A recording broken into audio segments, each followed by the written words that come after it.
There are mornings when I wake up and wonder why I'm still here. Not in the dark way you might think, but in the practical sense of rattling around this old house like a marble in an empty jar. The silence presses against me like water, and I wonder if this is what drowning feels like. My name is Eleanor Hartwell, and at 72, I've become an expert at one-sided conversations. The house responds with creaks and sighs, settling into its bones the way I settle into mine. But wooden nails aren't the same as human voices, the kind I shared with my husband David before cancer claimed him 5 years ago. Morning light slants through my workshop windows, illuminating sawdust that dances like golden snow. I hold a piece of cherry wood, its grains smooth beneath my fingertips. David taught me to read timber 40 years ago, back when we built furniture together in the same workshop. Timber has its own language, he used to say, running calloused hands over raw planks. It remembers every season it grew, every storm it weathered. You just have to listen. But today, I'm the one who needs listening to. Water damage from last week's storm stains my kitchen wall brown, spreading like a bruise across yellowed paint. The furnace coughs through the night, reminding me of David's labored breathing in those final months. Medical bills stack on my dining table like accusations, each envelope a reminder that staying alive costs more than I can afford on Social Security. The telephone's shrill ring cuts through my thoughts like a saw through softwood. Mom! Sarah's voice travels from Seattle, carrying worry across 3 time zones. How are you managing today? Just fine, sweetheart. Finishing Mrs. Peterson's jewelry box.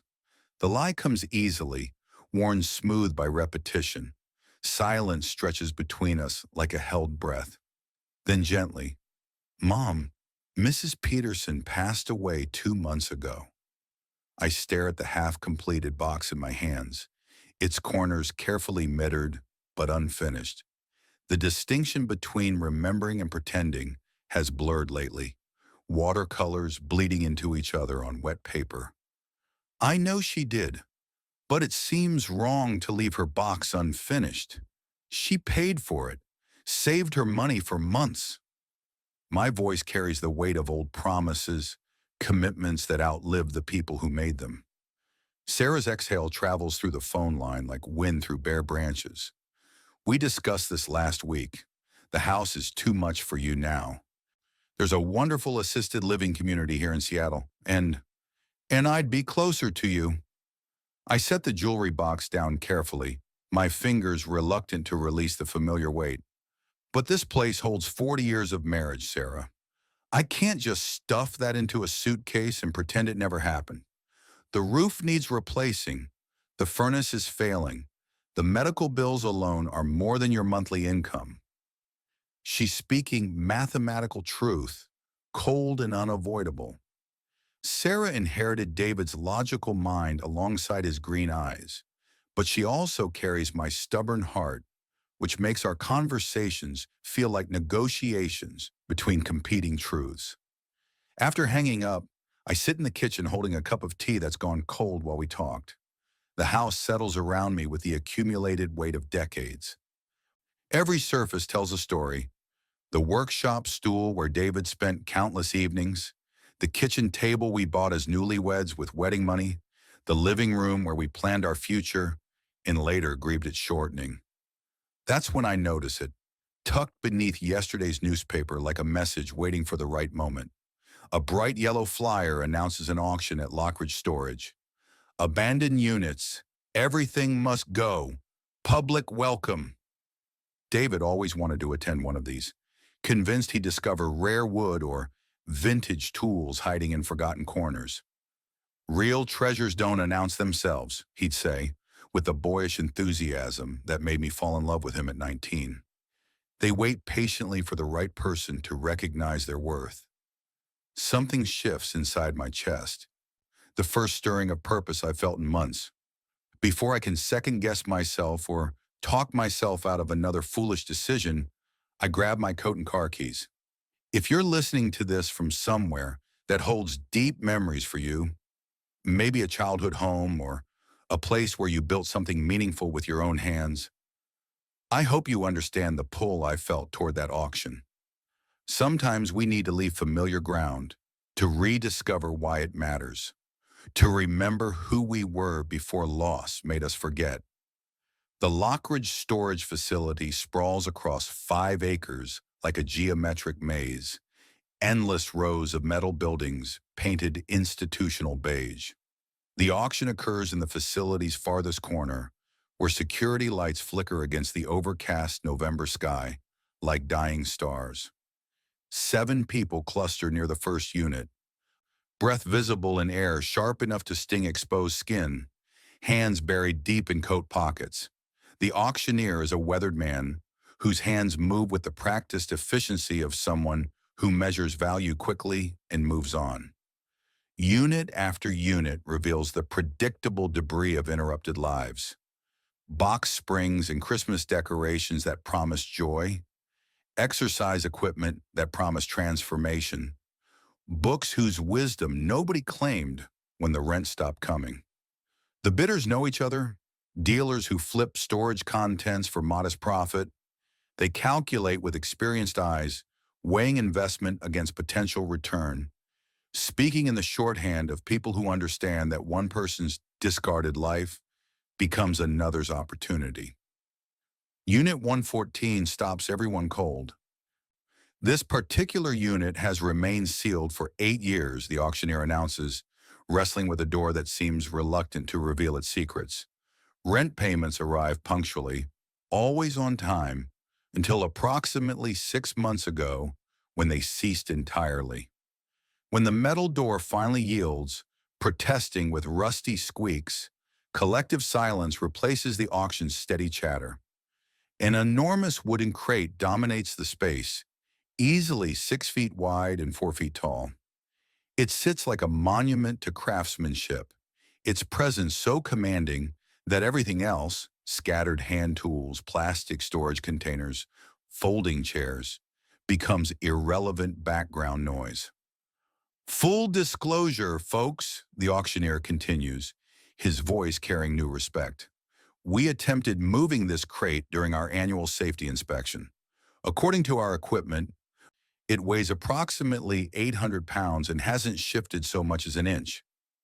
I step closer, drawn by something beyond mere curiosity. Even in the dim light filtering through the unit's entrance, I recognize exceptional workmanship. This isn't mass-produced storage or hastily assembled shipping container. The wood displays the deep honey color of properly aged oak, each board selected for grain and character. Dovetail joints connect the corners with mathematical precision, each cut so exact they seem to have grown together naturally over centuries rather than being assembled by human hands. My trained eye catches details others miss completely. The iron strapping isn't stamped factory metal, but hand-forged work, aged to the rich color of autumn leaves.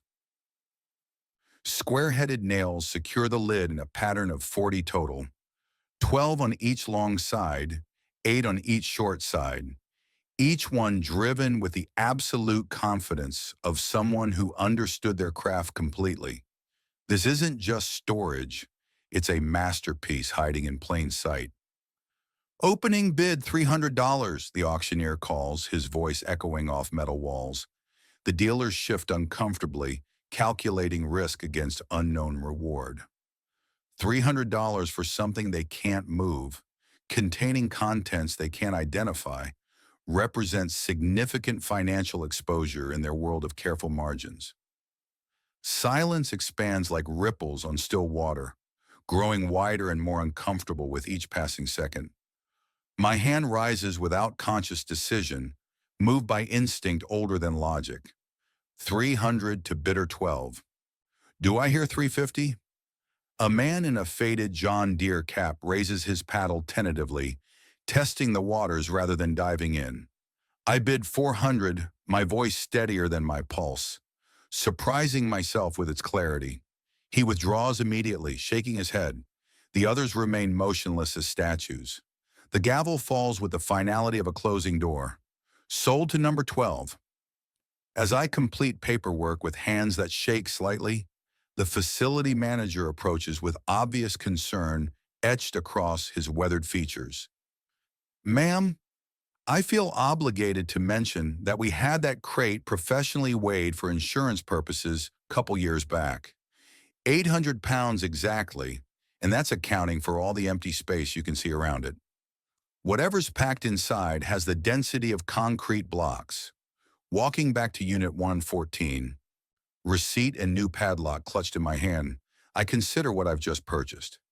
800 pounds of mystery for money I can't really spare, filled with contents I can't identify, created by someone whose skill I recognize but whose identity remains completely unknown. But something about that crate calls to the part of me that recognizes quality, that understands the difference between building something functional and creating something meant to endure beyond the maker's lifetime. I unlock the unit and roll up the door to its full height. Afternoon light streams across the crate's surface, revealing craftsmanship that makes my breath catch in my throat. This oak came from old-growth forests, kiln-dried and properly seasoned before a single cut was made. The grain runs straight and true through every board, lumber that costs more than most people's monthly salary. Running my hands along the crate's edges, I read the maker's signature written in wooden joinery. These dovetails were cut with machine precision but finished by hand, each surface sanded smooth as silk. The corners fit together so perfectly they'd hold without any fasteners at all. This builder understood that true craftsmanship shows most clearly in places others might never see, in details that matter to no one except the person creating them. But as I examine the crate more carefully, something doesn't align properly. Using my tape measure with the methodical precision David taught me, I discovered that the exterior dimensions exceed the interior measurements by nearly 4 inches on all sides. The apparent bottom sits too high, creating space that shouldn't exist according to basic mathematics. I tap the visible floor with my knuckles, listening carefully to the sound that returns. It comes back hollow, muffled, completely wrong for solid planking resting directly on concrete. This isn't just storage, it's sophisticated concealment. The nail pattern confirms my growing suspicion. While the sides display proper structural fastening, the bottom shows decorative placement, nails positioned to suggest permanence while actually providing carefully hidden access to whoever knew the secret.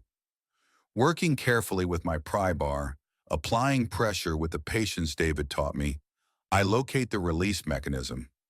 Years of furniture construction have taught me to read joinery like text, to understand how pieces want to move when force is applied correctly. In the front corner, where the grain direction subtly changes, pressure applied at precisely the right angle lifts an entire section of false flooring. The hidden compartment below reveals 6 identical metal boxes, each one wrapped in heavy canvas and secured with twine that's aged but still strong. They're arranged with museum-quality precision, no wasted space, no casual placement. Someone invested considerable time and thought ensuring these containers would survive decades of concealment. I lift the nearest box and immediately understand the source of the crate's impossible weight. This isn't wood or fabric. This is dense metal, purposefully hidden and meticulously preserved by someone who understood that certain things require protection beyond simple storage. The afternoon disappears as I systematically extract the crate's visible contents, cataloging each piece with the careful attention David taught me to give valuable discoveries. Every item speaks of exceptional skill developed over decades. Carved panels intricate enough to belong in European cathedrals, hand planes maintained like surgical instruments, chisels whose edges could still shave paper after years in storage. Mixed among the tools, I discover extensive documentation, invoices from premium lumber suppliers, receipts for high-end hardware that cost more per piece than most people spend on entire projects, detailed correspondence with clients whose addresses belong to neighborhoods where houses cost more than most people earn in lifetimes, custom built-ins for prestigious homes, restoration work on historic properties, bespoke dining sets commissioned for special occasions. Someone had made their living creating furniture for people who demanded absolute perfection and had the resources to pay for genuine craftsmanship.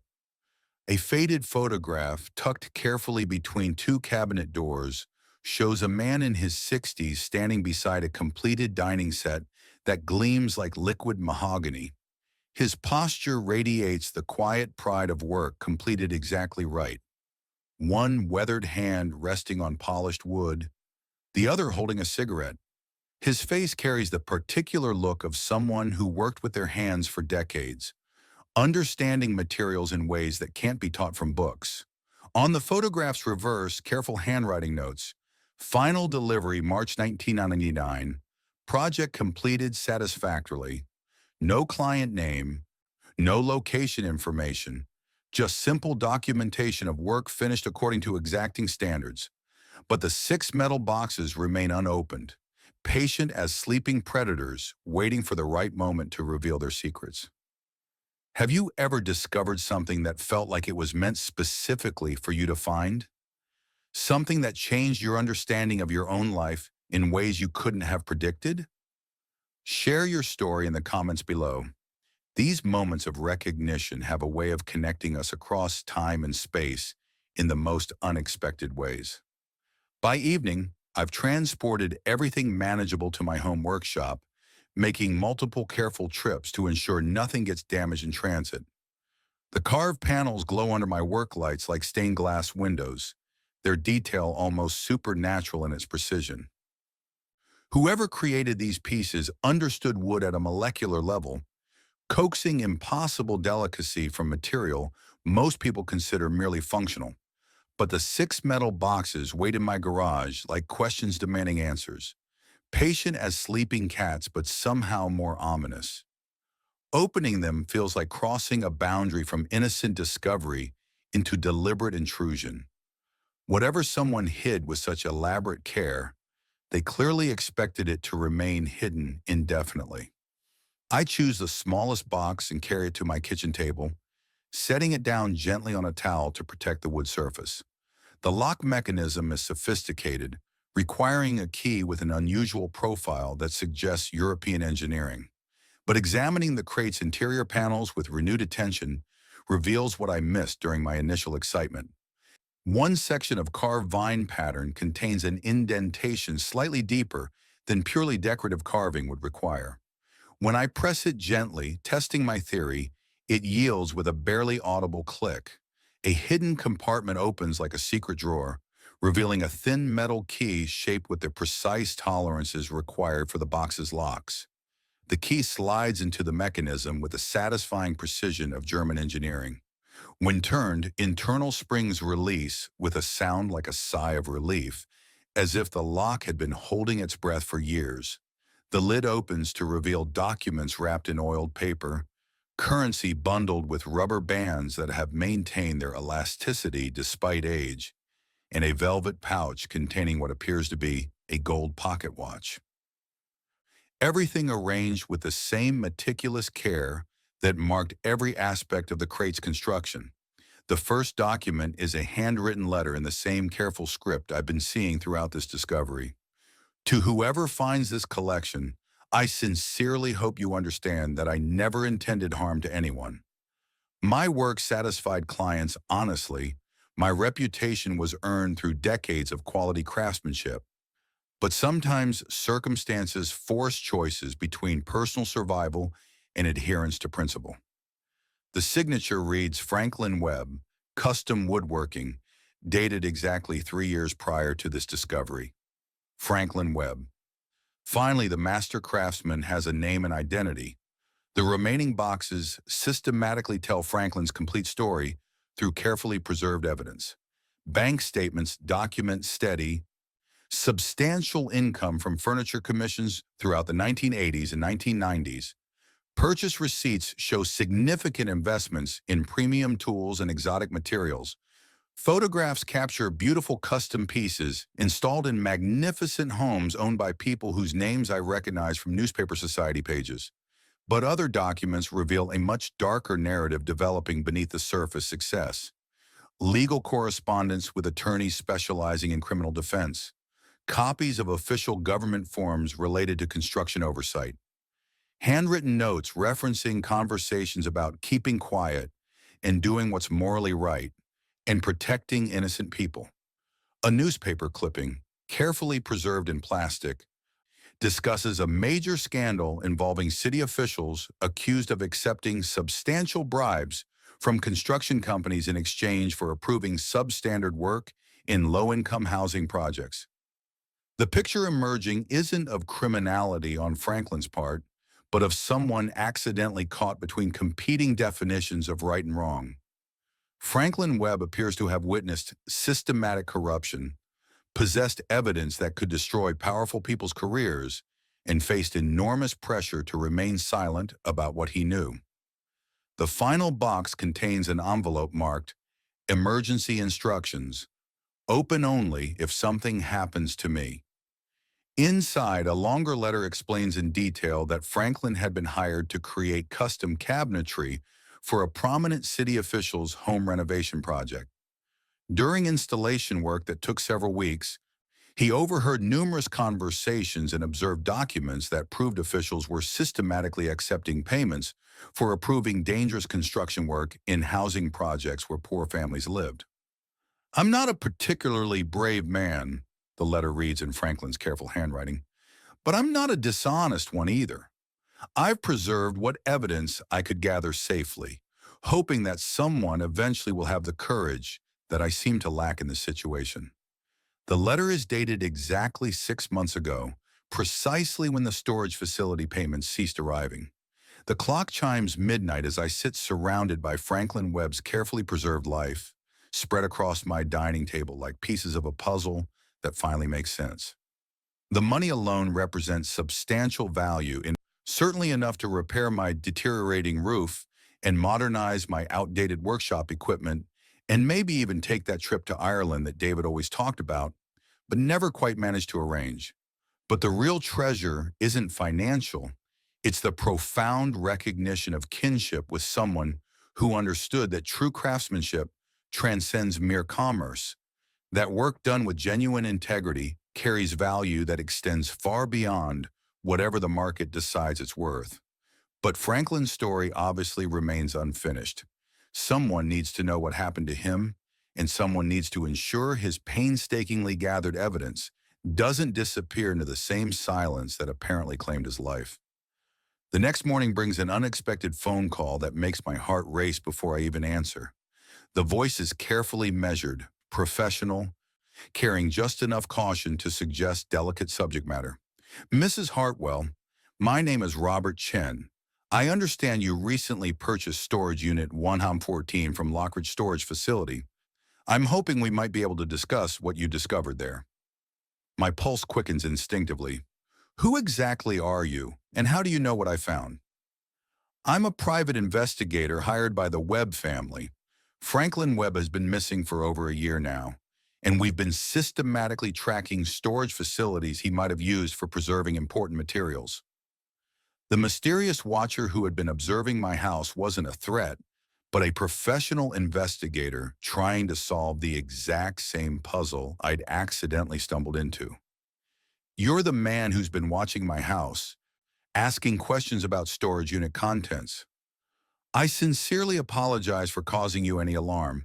When the auction notice specifically mentioned Unit 114, and given the unusual weight of the contents, I suspected there might be a connection to Franklin's disappearance. His family has been searching for answers for over a year. We agree to meet at a neutral location, the office of attorney Margaret Davis, whose name had appeared on several of Franklin's legal documents. Margaret proves to be a woman near my own age, with the patient, careful demeanor of someone who has spent decades helping people navigate the treacherous space between what actually happened and what can be legally proven in court. Robert Chen arrives precisely on time, accompanied by Linda Webb Patterson, Franklin's younger sister. Linda immediately strikes me as carrying her brother's same careful hands and the particular haunted expression of someone who has lost too much while continuing to hope for too little. Franklin absolutely wasn't a criminal, Linda begins, her voice steady despite obvious underlying emotion. He was simply in the wrong place when powerful people were doing very wrong things, and he had far too much personal integrity to ignore what he saw happening around him. Robert explains the background with professional thoroughness. Franklin had been hired to create elaborate custom cabinetry for a prominent city official's extensive home renovation project. The work required several weeks of on-site installation, during which Franklin couldn't help overhearing private conversations and observing confidential documents that proved beyond doubt that multiple officials were systematically accepting substantial payments for approving demonstrably dangerous construction work in low-income housing developments where poor families lived. When those buildings started showing structural problems and city investigations began, Franklin found himself holding evidence that could destroy multiple careers and potentially send people to federal prison. Robert continues with grim professionalism. He wasn't guilty of anything except possessing a functioning conscience and being in position to observe corruption. But the investigation that followed destroyed his business, despite his complete innocence. The corruption scandal that erupted when buildings began failing had created a climate of suspicion that tainted anyone even peripherally connected to the construction industry. Clients canceled long-standing contracts, fearing any association with potential scandal. Suppliers began demanding immediate cash payment rather than extending normal credit terms. The steady, substantial income that had sustained Franklin for over 30 years evaporated almost overnight. He became increasingly isolated during his final year, Linda adds, her voice carrying the weight of regret. Convinced that people were actively watching him, that someone might try to destroy the evidence he'd managed to preserve. The last time we spoke, he mentioned something about putting his affairs in proper order and making sure his real work would survive even if he didn't. The pieces form a complete, tragic picture.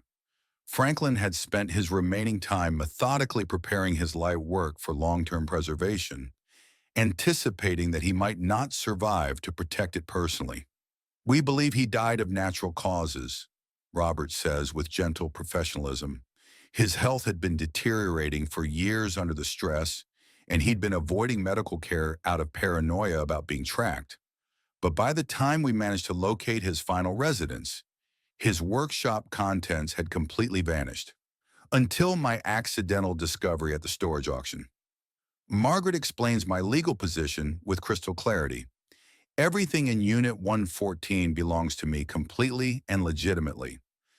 I have absolutely no legal obligation to share any discoveries or assist any investigations.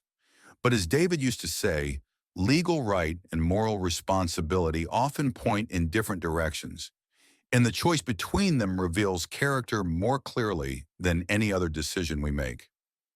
The evidence Franklin preserved could still be extremely valuable, Margaret continues carefully. The statute of limitations hasn't expired on all the corruption he documented, and some of the officials he implicated still hold positions of significant power where they could potentially cause additional harm. However, Robert adds with professional honesty, the decision is entirely yours to make. You purchased that storage unit fairly through proper legal channels, and Franklin's evidence represents just one part of what you discovered there. They're offering me exactly the same choice Franklin faced during his final year. Remain silent and prosper financially, or speak truth publicly and accept whatever consequences follow. But when I think about Franklin Webb spending his last months alone and frightened, preserving evidence he hoped someone braver would eventually find, there's really no choice to make at all. Franklin didn't preserve that evidence so someone like me could profit from his death. I tell them with conviction I didn't know I still possessed. He preserved it, hoping that someone would eventually find the courage he thought he lacked during his lifetime. The agreement we reach over the following weeks feels equitable to everyone involved. Franklin's corruption evidence goes to appropriate federal authorities, potentially reopening investigations that might finally deliver justice for families whose lives were endangered by substandard construction. The valuable antique tools and completed furniture pieces go to Linda, his only surviving family member who can properly appreciate their significance. The monetary contents get divided proportionally, the larger share to me as the legal owner who discovered everything, but a significant amount set aside for establishing a scholarship fund in Franklin's name, supporting young craftspeople who want to learn traditional woodworking techniques that are rapidly disappearing from American culture. Most importantly, Franklin Webb's story doesn't end forgotten in that storage unit. Before I tell you what happened next, please take a moment to subscribe to our channel and share this story with someone who might appreciate tales of ordinary courage found in the most unexpected places. Stories like Franklin's deserve to be remembered and retold because they remind us that integrity matters even when nobody seems to be watching. 8 months later, I stand in what used to be my cluttered garage, now completely transformed into the Webb Hartwell Woodworking Institute. Franklin's carefully maintained tools line the walls, each instrument professionally cleaned, properly sharpened, and ready for eager new hands to discover their potential. Sturdy workbenches built from premium lumber, purchased with my portion of Franklin's hidden savings, fill the available space, designed to accommodate students of varying ages and physical abilities. My first class exceeded all reasonable expectations. 12 enthusiastic students ranging from teenagers fascinated by traditional crafts to fellow retirees seeking meaningful ways to spend their newfound freedom. Linda Webb Patterson enrolled immediately, determined to understand the work that had defined her brother's entire adult life. Every piece of timber tells its own unique story. I explained to a young woman whose grandfather had been a carpenter, demonstrating proper chisel technique with tools that Franklin himself once used. Our job isn't to impose our personal will on the raw material, but to listen carefully and discover what it naturally wants to become, then help it achieve that ideal form. The words combine David's patient teaching philosophy with Franklin's meticulous attention to detail, filtered through my own hard-earned understanding of what it truly means to create something specifically intended to outlast its creator. For the first time since David's death, I wake each morning genuinely anticipating the day ahead. The house still requires ongoing maintenance, and medical bills continue arriving regularly, but they've diminished to genuinely manageable proportions. More significantly, I've rediscovered something I thought I'd lost forever when cancer took David: the profound sense that my life serves a purpose beyond simple survival. Franklin Webb died alone and largely forgotten by a world that had moved beyond appreciation for handcrafted quality, but his influence now touches every student who learns to read grain direction properly, every young person who discovers deep satisfaction in work completed according to exacting standards, every piece of furniture that will grace family homes for multiple generations because someone took sufficient time to build it correctly rather than quickly. The letter that arrived last Tuesday contained news that validated everything we'd accomplished. The federal investigation, based entirely on Franklin's meticulously preserved evidence, had resulted in multiple indictments, several high-profile convictions, and comprehensive reforms in the city's building inspection procedures. Substandard construction practices that had actively endangered innocent families' lives have been completely exposed and systematically corrected. Franklin's solitary courage, preserved in a wooden crate and activated by pure chance discovery, had finally achieved its intended purpose of protecting people who never knew they needed protection. But the letter's final paragraph touched me more deeply than justice or legal vindication ever could. Linda writes in her careful handwriting, "Next month marks the second anniversary of Franklin's disappearance, and we're organizing a small memorial service at his graveside. We would be deeply honored if you could attend and perhaps bring some of your students who have been learning with his tools. He would have absolutely loved knowing that his life's work continues in capable hands, that his techniques are being passed to people who will genuinely appreciate their value. 3 weeks after that memorial service, where we shared stories about Franklin and demonstrated traditional joinery techniques that fascinated even the cemetery groundskeepers, an official envelope arrived bearing the unmistakable presidential seal of the United States. Inside, a formal commission request for custom furniture destined for White House restoration, specifically a complete dining set to replace pieces severely damaged during recent renovation work. The accompanying letter specifically mentions that my workshop carries forward traditional American craftsmanship exemplified by Franklin Webb, whose dedication to uncompromising quality has been brought to our attention through recent legal proceedings that highlighted his integrity and skill. Franklin Webb's name will grace furniture in the White House. His painstakingly developed techniques will shape pieces that host visiting dignitaries from around the world. His absolute insistence on perfection over profit will influence furniture designed to last for centuries of American history. Sitting in my workshop with that presidential commission letter, surrounded by students learning skills that connect them directly to America's founding traditions, I finally understand the true significance of that mysterious wooden crate. It wasn't just storage or concealment or even preservation. It was a profound act of faith. Franklin's absolute trust that somewhere in the future, someone would recognize genuine value, continue an ancient conversation between human creativity and natural materials, and ensure that hard-won knowledge would survive individual mortality. The conversation continues across generations. The tools remember every hand that shaped them. The timber waits patiently for the next craftsperson to discover its hidden possibilities. And somewhere in that timeless dialogue between human imagination and the raw materials of creation, Franklin Webb's spirit lives on forever, teaching patience and precision to students he never met, in a workshop he never saw, using tools that carry forward the accumulated wisdom of centuries. His legacy isn't carved in stone or written in books. It lives in every careful cut, every perfect joint, every moment when someone chooses quality over convenience, craft over commerce, integrity over profit.